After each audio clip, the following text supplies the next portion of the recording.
Hey, what is going on everyone? My name is Mikey Atala, and in today's video, we're going to be talking about the importance of organizing studying around your life rather than the other way around. Now, before we start, I'm not trying to say that you shouldn't be working hard and spending a lot of hours studying. Rather, what I'm trying to say is that you should have a balance in your life. And by having this balance, you could actually figure out ways to study more effectively, study smart, rather than just spending a full day of studying where you're not using it for quality studying and rather you're using quantity studying. Michael Jordan actually said it the best, and he said you could practice shooting all day, but if your technique is wrong, then all you become is very good at shooting the wrong way. And that's the same as studying. You really just have to study efficiently and study smart rather than studying for a long amount of time. And you could do this in 3 easy steps, and that's making a schedule, studying efficiently, and finally figuring out exactly what top students do differently and incorporating that and adopting that into your own study schedule. So to begin with, the first thing we're going to talk about is making a schedule. Now there's actually a really interesting TED Talk that I want to show you.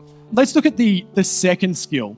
And this skill also, this relates back to something I've also touched upon today, which is the concept of self-discipline and the research by Seligman and Duckworth. Now, a student's number one tool when it comes to self-discipline is a study timetable. The big problem is the vast majority of students will create a study timetable and then the vast majority of them will throw it out within the next week or so. And can I get a show of hands amongst the students who's done that before, who has created a timetable only to throw it out very quickly? Okay, again, a lot of students. And the good news is that you're not in the minority. If we look at this is a group of year 11 students in the United Kingdom. Over 50% of these students have thrown out their timetable within a week. A quarter of them have thrown it out within a couple of days, and then the other quarter have thrown it out, or more than a quarter have thrown it out within the week. Now, again, to understand why this is the case, let's have a look, because we do have a small group of students who stick to it for longer than a month, who stick to it for months on end, all the way up to a year. And again, these are where our top students are. I found this TED Talk to be actually very interesting because it talked about timetables, or rather schedules, and how students have a higher chance of sticking to those schedules or those timetables. What the guy said in the TED Talk is actually that when students fill out a schedule based on extracurriculars and things not relating to studying first by doing fun activities or any other event not relating to studying, then by doing that and then incorporating the studying into their schedule, they have a higher chance of actually sticking to that schedule. For me at least, that makes a lot of sense, and this is something that I wouldn't say I always did, but I started to incorporate it and I realized that you actually stick to the schedule much more. There's a lot of reasons for this. One of them I'm thinking of is that you actually do fun activities on a daily basis, being that you already set aside fun activities every single day, whether that's extracurriculars, going out with friends, or physical exercise, whatever the case may be, you have organized that into your schedule already, so you have something to look forward to on a daily basis, assuming that you dread studying or you don't like studying. Oftentimes people end up throwing out their schedules or the timetables that they make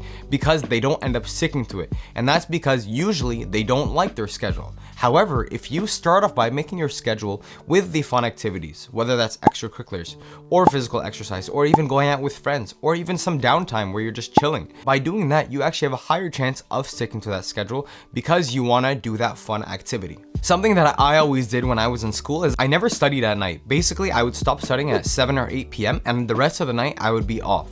Whether that's going out with my friends, watching a movie, going to work out, whatever the case may be, I did that on every single day. And the reason why I prefer to do that, because that was something that I would look forward to for the whole day. Now, I have a bunch of friends that, pull all-nighters or study very late, and that's not something that I personally like to do because I need something to look forward to so that I don't burn out and that I don't get drained. And that is something that when I did it, it actually helped me to study more, being that I didn't burn out quicker and I could actually study more consistently rather than studying for a long amount of time at weird intervals throughout the year. Now, the next part is actually studying efficiently. And in that same TED Talk, they actually surveyed students in the United Kingdom, and they found that within a week before the exam, only 15% of students do practice questions. Now, this comes back to the original point that I was saying, where you need to study smart rather than just studying hard and studying for a long amount of hours. Now, it's very important that you actually do practice questions and try to retrieve that information from your memory, because that's what's going to be happening to you on the exam. Whether that's practicing multiple choice questions, practicing math calculations, statistics calculations, testing yourself on specific concepts to make sure that you remember them.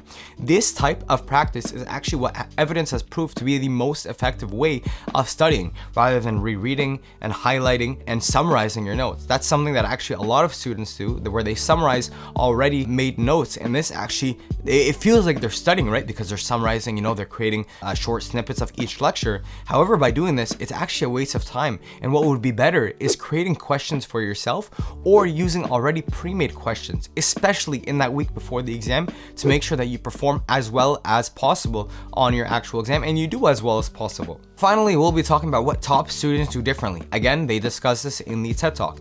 And it really comes down to one thing. Most students that are in school, I would say, have developed a way to memorize information. Some people, memorize information much better than others, where they can memorize a large amount of body of context, whether that's for anatomy, physiology, while other students aren't very good at memorizing, but to some extent they can memorize information. But that doesn't necessarily mean that you're going to be a top student if you can memorize a large body of information.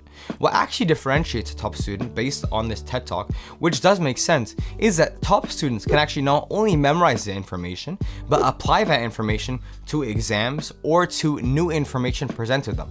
Basically taking that information and applying it to a new concept. Now this applies a lot, especially in medicine. With medicine, each patient comes in with different symptoms, and you need to create a diagnosis for them as a physician. By doing this, you actually become a better physician over time. And this whole idea is essentially application based. Same thing with engineering. Engineering, you have learned plenty of things in school. And when it comes to, building a structure or creating a specific foundation, every single type of building will be different than another based on the area, based on the region, based on permits that you get from the city. But you basically need to take the information you learned and apply it. And this is what actually differentiates, students that do average or poor versus students that do very, very well and exceed way past their classmates. So it really comes down to three things: making that schedule, putting fun activities first, and always having things in your day that you look forward to prevent burnout. The second thing is studying efficiently. This is very important because it shows that only 15% of students are studying properly within that 1 week before exams, either finding practice questions online that you can use or making your own rather than summarizing the notes, highlighting, or rereading the notes. It's very essential that you do practice questions over a long period of time. And finally, what differentiates top students, and that is their ability to take their information and actually apply it. So by taking that third point, understanding how top students do good in school, this should actually give you more motivation to do practice questions and to test yourself on concepts rather than just rereading it and telling yourself that you understand what you're talking about. Now, this is just a very short and simple video. I hope you guys enjoyed. Thank you guys so much for watching. Catch you guys on the next one. Take care and take it easy.